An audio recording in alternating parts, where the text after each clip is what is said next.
Bonjour mes enfants, j'espère que vous êtes en bonne santé. Croyez-moi, vous me manquez tant. Je serai avec vous en permanence dans les cours, les révisions, à travers des supports basés sur la technologie Interlink. Tous mes remerciements à l'équipe technique de l'école tunisienne d'Ohal, qui a fourni des efforts considérables pour installer cette plateforme. Mes enfants, avec le travail dévoué, avec le courage, avec l'espoir, avec la solidarité, avec la prière, avec le respect strict des règles de l'hygiène, on va vaincre ensemble cette pandémie coronavirus.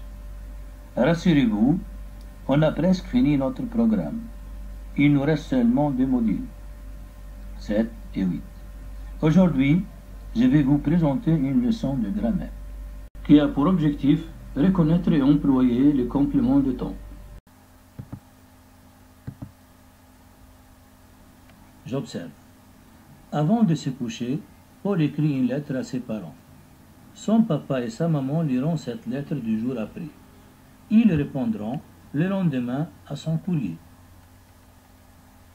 Maintenant, on va analyser grammaticalement ce texte phrase par phrase. On va commencer par la première phrase. Avant de se coucher, Paul écrit une lettre à ses parents. Le groupe de mots écrit en rouge répond à quelle question? Bien sûr, quand. Quand Paul écrit-il cette lettre? Il indique le temps de l'action. Maintenant, on va supprimer les mots écrits en rouge. On va relire la phrase. Paul écrit une lettre à ses parents. Le sens de la phrase est complet. Donc, le complément de temps n'est pas essentiel. Il est supprimable. On peut le supprimer. Dans cette phrase, combien y a-t-il de compléments essentiels? Paul écrit quoi? Écrit une lettre. Donc, une lettre, c'est un complément essentiel. C'est un complément direct. Est-ce qu'on peut mettre un point ici? Bien sûr, non. À qui a-t-il écrit cette lettre? Donc, à qui a-t-il écrit cette lettre? Il a écrit cette lettre à ses parents. Donc, ses parents, c'est un complément indirect. Il est essentiel. Dans cette phrase, il y a 2 compléments essentiels. Maintenant, on va revenir à cette phrase. On va essayer de déplacer les compléments de temps. Paul écrit une lettre à ses parents avant de se coucher. Ici, donc, le complément de temps est à la fin de la phrase. Ou bien, Paul, avant de se coucher, écrit une lettre à ses parents. Donc, il y a plusieurs façons de déplacer le complément de temps. Deuxième phrase. Son papa et sa maman liront cette lettre 2 jours après. Donc, le groupe de mots rouges répond à la question « quand ». C'est un complément de temps. On va supprimer aussi le complément de temps. Parce que le reste, son papa et sa maman liront cette lettre.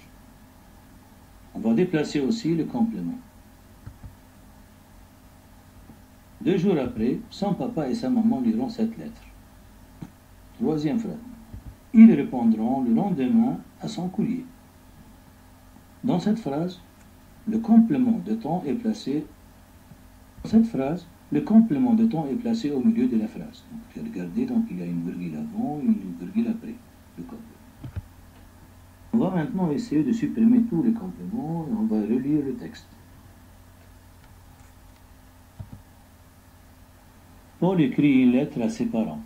Son papa et sa maman liront cette lettre. Ils répondront à son courrier. Paul écrit une lettre à ses parents. Quand? Avant de se coucher. Papa et maman liront cette lettre.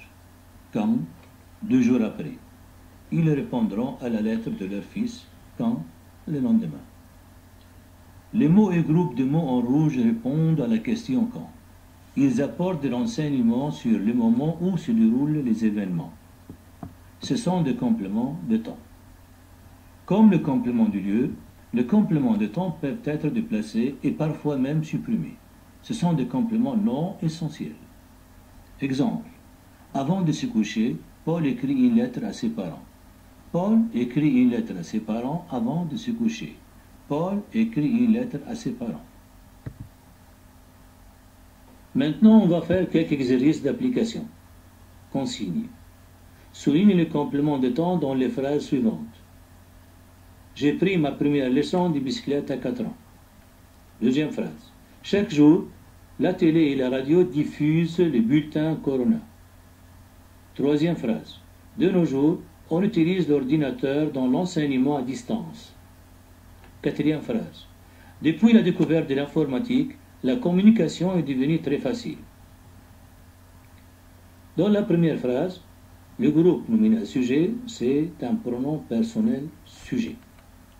J'ai, la première personne du singulier. Le complément de temps, c'est à 4 ans. On peut commencer par à 4 ans, j'ai pris ma première leçon de bicyclette. Pour moi, c'était à l'âge de 10 ans.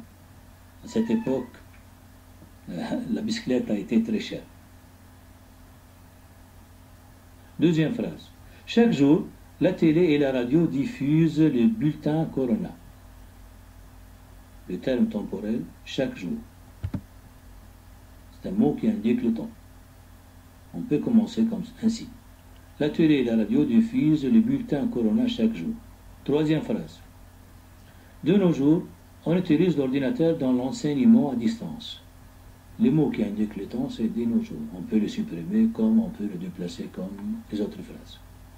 Quatrième phrase. Depuis la découverte de l'informatique, la communication est devenue très facile. Le groupe de mots qui indique le temps, depuis la découverte de l'informatique. On peut supprimer ça.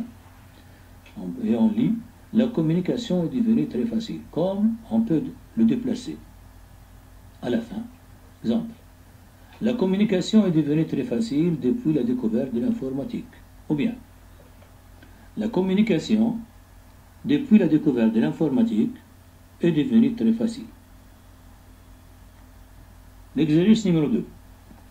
Sépare par un trait le groupe nominal sujet du groupe verbal. Puis, souligne le complément de temps. La première phrase. Je vous rendrai votre appareil photographique à la fin de la semaine.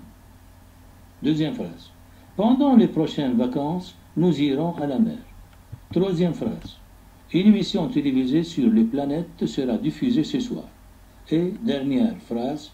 Le programme pour enfants sera présenté dans quelques instants. Pour la première phrase, le sujet c'est un pronom personnel sujet, je. Le complément de temps, c'est à la fin de la semaine. Temps à la fin de la semaine. Pour la deuxième phrase, pendant les prochaines vacances, donc quand, pendant les prochaines vacances, nous irons à la mer. On peut commencer comme ça.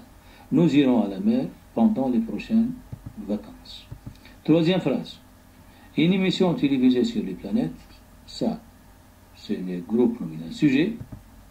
Le reste, c'est le groupe verbal, sera diffusé ce soir. Et le complément de temps, c'est ce soir. On peut commencer ainsi. Ce soir, une émission télévisée sur les planètes sera diffusée. La dernière phrase. Le programme pour enfants sera présenté dans quelques instants. Le sujet, c'est le programme pour enfants. Le groupe verbal sera présenté dans quelques instants. Dans quelques instants, c'est un complément de temps. On peut commencer ainsi. Dans quelques instants, le programme pour enfants sera présenté.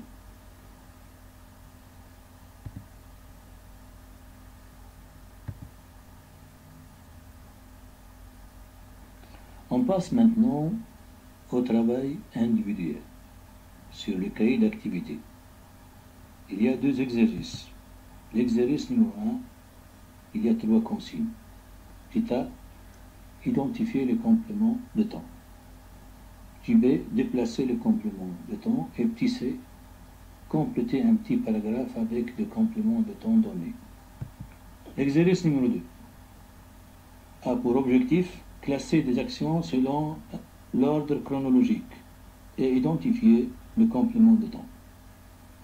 Vous pouvez, mes enfants, écrire un texte cohérent avec ces 2 exercices.